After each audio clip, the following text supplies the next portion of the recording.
What's up? My name is Anna. I am a travel ICU nurse and first year student registered nurse anesthetist, SRNA. Today's video is about nurse licenses and what you need to know as a new graduate nurse applying to nursing programs and nursing new grad residency programs, what you need to know as a travel nurse, and even a little bit about what you need to know to be an APRN. So before we jump into it, please comment what you would like me to talk about next. Please subscribe to this channel so I can keep on providing content for you. And the timestamps are going to be in the description down below. So a quick broad overview about nurse licenses in the United States. So in the United States and in Canada, we all take the same boards exam. It's the NCLEX RN, and it is sponsored by the NCBSN, and you take it through Pearson VUE. So NCBSN is the Council for Accreditation for Registered Nurses within the United States and Canada, and then Pearson VUE is just the testing center where you're going to go ahead and take your test. Everyone who gets their nursing license now in the United States has to take the NCLEX before they are going to be able to register to work as a nurse in the United States. The first thing we're going to get into in this video is the process for getting your first RN license by examination. And then later in the video is going to be getting into the compact versus non-compact situation. So again, check the timestamps, take what applies to you, and comment what you'd like me to talk about next, and then we'll get right into it. So you are a senior graduating nursing student, and you are getting ready to go ahead and take the NCLEX. What is the process going to look like for you? There is a two-step process that you do simultaneously while you are still a nursing student in order to register to go ahead and take the NCLEX. So in April or May or November or December, if you were a fall graduate, about a month and a half before you graduate from nursing school, you can go ahead and register with the Board of Nursing where you're going to be sitting for your license. So I was graduating from nursing school in Colorado, and I was going to go work in Maryland. So I would have registered with the Board of Nursing in Maryland because that is where I was going to be practicing as a registered nurse. So you go ahead and register with the Board of Nursing to get all of your information and your background checks into the system. And then you also go ahead and register with Pearson VUE to get all your information within their system. When you register with the Board of Nursing and you get your background check done and your fingerprints done, the last step that you have to wait on to finish is the Board of Nursing evaluating your finalized transcripts. So once the Board of Nursing has received your finalized transcripts and your graduation date, your fingerprints, your background check, and all of your personal information, and you have gone ahead and registered with Pearson VUE, you will be authorized and given a ticket to test. It's called an ATT, a ticket to test. I would say go ahead and get your fingerprints and your background check going before you graduate, just to speed that process up so everything is ready as soon as you're ready to go ahead and take your test. I will say also, the boards of nursing that are digital are going to be faster than the boards of nursing that still do everything on paper. So when I graduated in 2019, I had friends graduating from Pennsylvania, and the Pennsylvania Board of Nursing still did everything on paper. It took those graduating students months longer in the process to get their original license, but don't worry, employers are used to hiring new graduates. They know it takes a little bit of time. Just do everything that you can to set yourself up for success. So to register to be a new graduate nurse and to go and get your RN licensure by examination, you register with the Board of Nursing where you're going to be working as a nurse. You go ahead and do your fingerprints and your background check and upload all of your documentation, including like your permanent address and your history of employment, taxes, all of that, to establish that you're a resident of that state wherever you're going to be working. And you register with Pearson VUE. And then after they get all that information and your official transcripts, you are ready to go ahead and sit for the NCLEX after you get your ATT. One quick aside is that you do not have to take the NCLEX in the state where you're going to be working as a nurse. In fact, you can take it anywhere.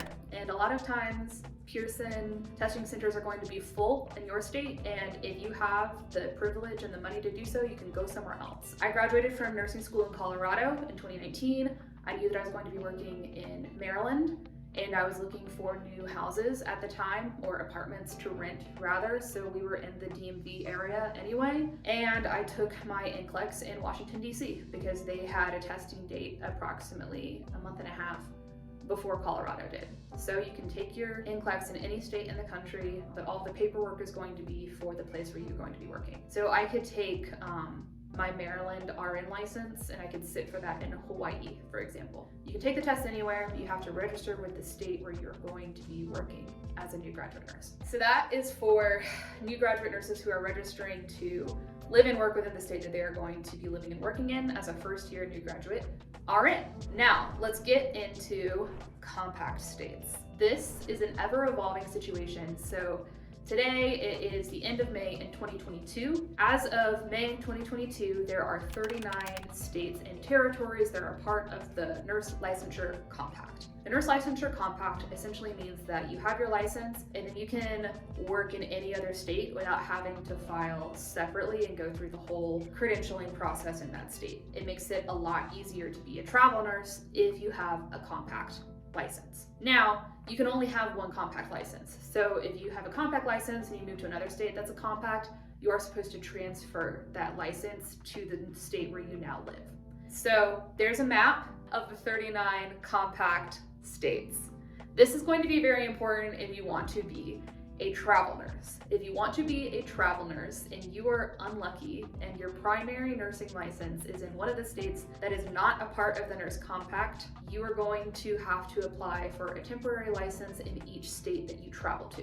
The way to get a compact license is to move to a state that is a part of the compact, live there, have residency there, pay your taxes there, have a driver's license there, and then you can apply to the Board of Nursing in that state and apply to be a part of the compact. So if you are living in a non-compact state like New York, you unfortunately are going to have to apply to the Board of Nursing in every single state that you want to travel to as a travel nurse. It's a major, major bummer. Also, some of the newer states that are a part of the Nurse Licensure Compact do not automatically make your license compact, meaning you can live in a compact state and your nursing license might just be single state, which is a major pain in the butt. But to prepare you, you can just go ahead and look on nurses.com. That is, again, nurses.com, and that is where you can look up your license, see if it's active, and see if it says multi-state or single state. That's gonna tell you if it's multi-state, that it's a compact license. If it's single state, then it's only just the single state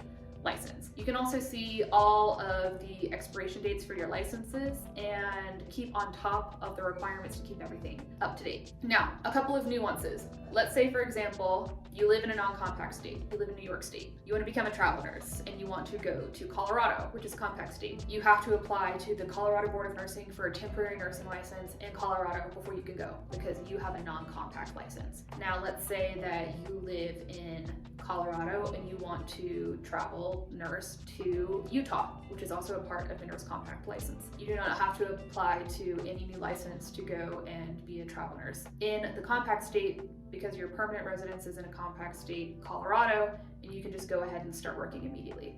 See how much easier that is? Also, let's talk about the states that are like partially implemented and the states that are not implemented. On this map, again, you will see some states that are green and some states that are light blue. The dark blue states are compact states.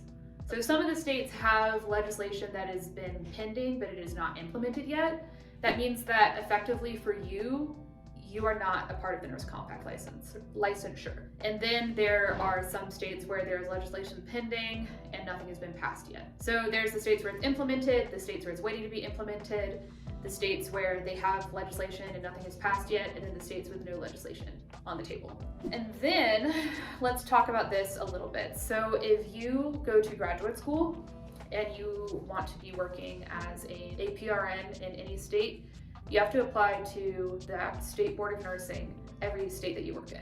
So there is no Nurse Licensure Compact for APRNs. What does this mean for you, someone who is looking to plan ahead and be super prepared? If you know that you want to be a travel nurse and you know that you're interested in travel nursing both as a registered nurse and as an APRN, so a nurse practitioner or a CRNA, I'd say go ahead and get as many of your licenses as you think you would use and as you would want, and you are setting yourself up for success. I have a compact license in the state of Maryland, and then I also have my Washington, D.C., Washington State, California, and Oregon licenses. I might also go ahead and get my New York State license. All of this helps me because when I finish CRNA school, I will then have active licenses in 6 states where I could begin my credentialing process and onboarding there. It just saves you one extra step along the way. You can hold more than one license at once in non-compact states, so I can have all of my non-compact licenses in addition to my primary compact license as long as I maintain permanent residence in the compact state of origin. Comment your questions and I would love to answer them. Please like and subscribe, and thanks for your support. Talk to you next time.